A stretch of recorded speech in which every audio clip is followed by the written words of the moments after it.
Many people ask us how they can protect their parents and grandparents from becoming victims and what they should look out for when their loved ones start chatting online or try online dating for the first time. Let's start by looking at the reality of things. A large majority of scam victims we come across, especially romance scam victims, are women and men between 50 and 80 years old.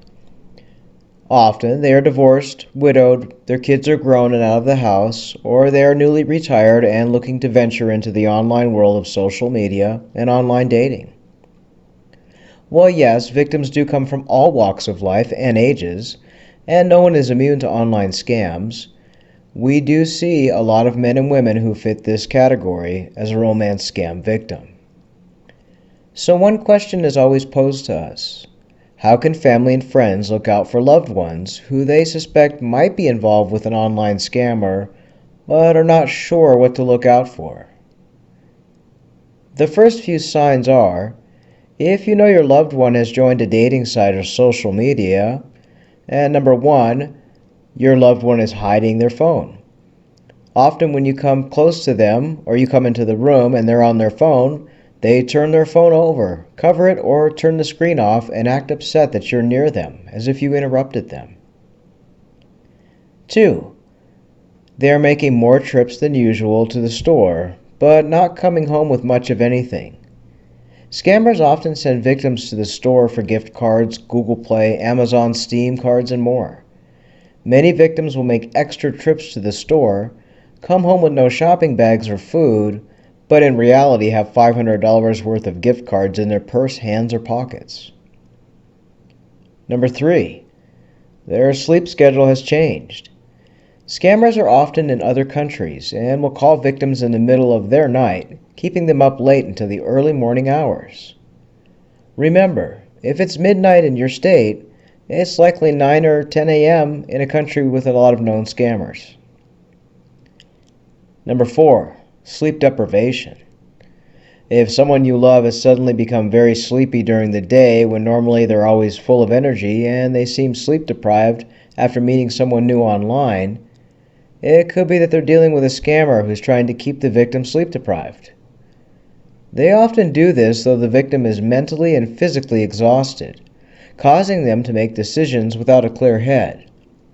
They pressure the victim after calling them all hours of the day and night, never allowing them to get a good block of sleep time, and then asking them for money, saying they've had a crisis.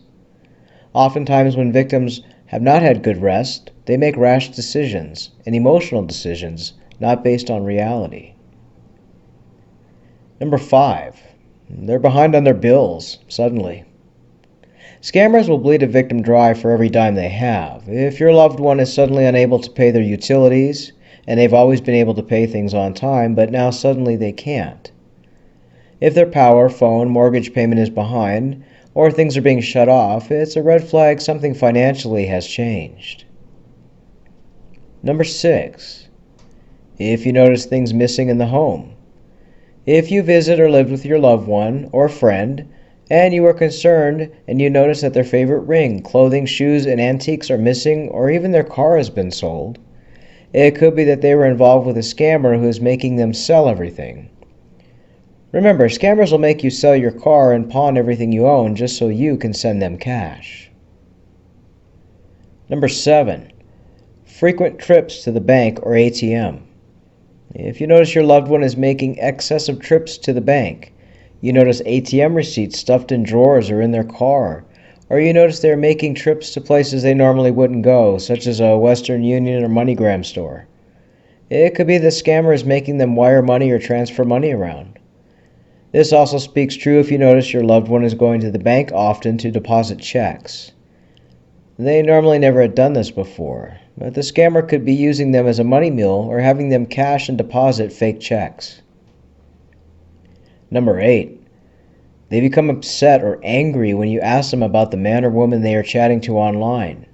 They become defensive. Scammers often convince a victim that their family and friends don't want them to be happy and want to control them. So often, if a family member asks about the man that, say, their grandma is talking to, grandma will become angry and upset and tell you to mind your business. This is the scammer brainwashing her and convincing her that they don't want her to be happy with the new man she's met online. Scammers will often tell a victim not to tell their family about them, saying that they will come and surprise them when they meet you. They just want to keep you a secret so that you won't get involved and see the red flags that they might not be seeing if they're talking to a scammer. Number 9. If you ask your loved one about when this person is coming to meet them, and they say, well, there's an issue, they have a contract they need to finish, they're on deployment, or some other red flag, or if you ask if they've ever video chatted and they tell you no because they had an excuse. Number 10. You notice your loved one is buying extra phones. Scammers often ask victims to purchase prepaid phones or add phones to their mobile account.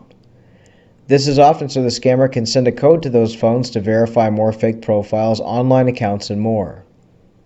These are just a handful of things to look out for. You know your loved ones and friends, and how they are normally. If someone you know has met someone online, but they've changed in the ways mentioned, you might want to dive deeper into things to ensure they are not in fact being scammed and controlled by a scammer.